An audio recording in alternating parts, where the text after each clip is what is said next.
kind of have this idea that, well, you're free as a child, and then you, let me see if I can put this properly, that you have a certain delightful, wonderful, positive freedom as a child, and then that's given up as you approach adulthood. But the truth of the matter is that you have a lot of potential as a child, but none of that is capable of manifesting itself as freedom before you become disciplined.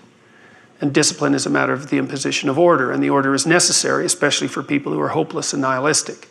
And lots of people are hopeless and nihilistic, way more people than you think. And part of that is because no one's ever really encouraged them.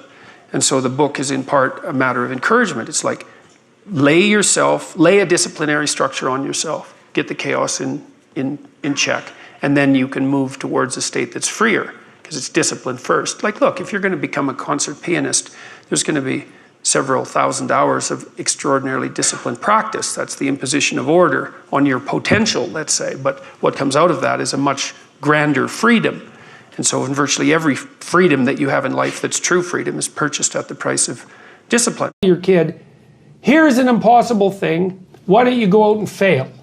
You say, here's something worth going after. Here's a step you could take that would push you beyond where you are, but that you also have a reasonably high probability of succeeding at, right? They call that within a time frame. Within some time frame. That's the other thing. You have to parameterize it with regards to time frame. That's right, and that puts you in the zone of proximal development, and that's a concept that was generated by a guy named Vygotsky. He was a Russian developmental psychologist and a smart one. It's where the idea of the zone comes from, to be in the zone. Yes. And when you're in the zone, you're expanding your skills in a manner that's intrinsically rewarding because you're succeeding. And so you want to set, if you're good to yourself, you think, okay, I need to set a goal, but I need to set a goal that someone as stupid and useless as me could probably attain if they put some effort into it. Right. And then you've got it perfectly, because it's not so high that it's grandiose or impossible that you fail necessarily and then justify your bitterness. It's like, well, I could do well, because that happens to people. Happens all the time. Yeah, it's like, see this all the time. You know, it's like,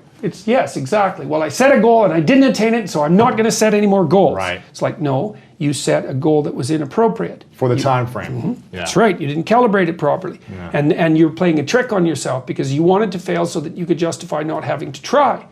And being a victim. Yeah. Which isn't helpful. You're still going to be a victim. It's like, there's no way out of that, man. Yeah. So, because life is a challenge that in some sense can't be surmounted. So there's no way out of your problem, but there are certainly proper ways of dealing with it. Yeah. Not only do you have to move from point A to B in life, but point A is often a very difficult place to be, because we're fragile and bounded and mortal and limited, and because we know that.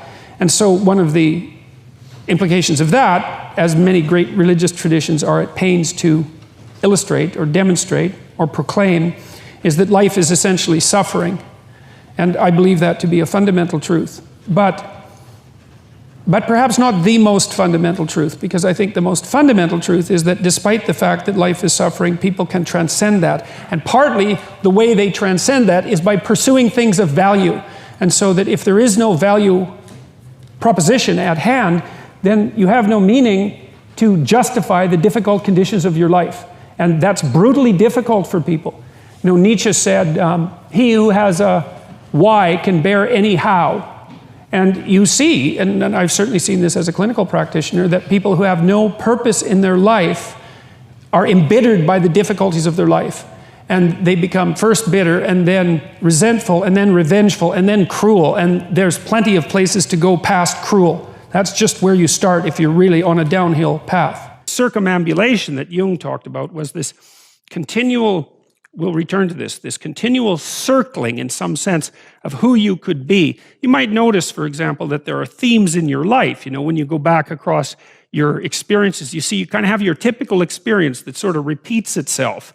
And there might be variation on it, like a musical theme, but it's like you're circling yourself and getting closer to yourself as you move across time. That's the circumambulation. Now, you remember that for a sec, because we'll go back to it. Okay, so imagine that something glimmers before you. It's an interest that's dawning, and you decide, well, first of all, you're paralyzed. You think, well, how do I know if I should pursue that? It's probably a stupid idea. And the proper response to that is, you're right, it probably is a stupid idea, because almost all ideas are stupid. And so the probability that as you move forward on your adventure that you're going to get it right the first time is zero. It's just not going to happen. And so then you might think, well, maybe I'll just wait around until I get the right idea, and which people do, right? So they're like 40-year-old, 13-year-olds, which is not a good idea. And so they wait around until it's waiting for Godot, until they finally got it right. But the problem is you're too stupid to know when you've got it right. So waiting around isn't going to help, because even if the perfect opportunity manifested itself to you in your incomplete form, the probability that you would recognize it as the perfect opportunity is zero. You might even think it's the worst possible idea that you've ever heard of anywhere. Highly likely, highly likely. So you have, Nietzsche called that a will to stupidity, which I really liked. So, because he thought of stupidity as being you have to take it into account fundamentally and work with it. And so you can take these tentative steps on your pathway to destiny, and you can assume that you're going to do it badly. And that's really useful because you don't have to beat yourself up. It's pretty easy to do it badly. But the thing is, it's way better to do it badly than not to do it at all. So you start your path and you think that you're heading, towards your star. And so you go in that direction. And then, because you're here, the world looks a particular way, but then when you move here, the world looks different, and you're different as a consequence of having made that voyage. And so what that means is that now that thing that glimmers in front of you is going to have shifted its location, because you weren't very good at specifying it to begin with, and now that you're a little sharper and more focused than you were, it's going to reveal itself with more accuracy to you. And so then you have to take it's almost like a 180-degree reversal. But it isn't, because, you've gone this far, and that's a long ways to get that far. But that's a lot farther than you would be if you just stayed where you were, waiting. And so it doesn't matter that you overshoot continually, because as you overshoot, even if you don't learn what you should have done, you're going to continually learn what you shouldn't keep doing. And if you learn enough about what you shouldn't keep doing, then that's tantamount at some point to learning at the same time what you should be doing. So it's okay. So it's like this. Now, what's cool about it, though, I think, is that as you progress, the degree of overshooting starts to decline, right?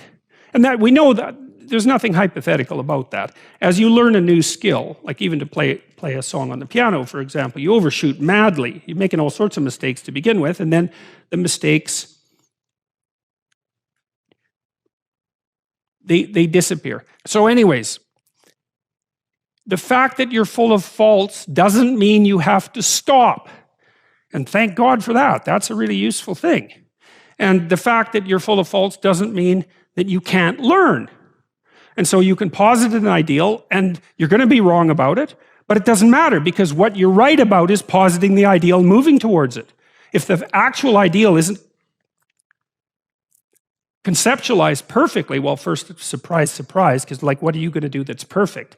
So it doesn't matter that it's imperfect. It just matters that you do it and that you move forward. So that's really positive news as far as I'm concerned, because you can actually do that, right? You can do it badly. Anyone can do that. So that's useful. Thank you for watching today's video. This channel is brought to you by hopelify.org to inspire you to become the very best that you are designed to be. Remember, a few simple keys, mastered and consistently applied, are often all we need to excel in each area of life. You can help make this channel even better in 3 simple ways. 1. Subscribe to receive more videos. 2. Leave a comment below to let me know what resonates with you from today's video.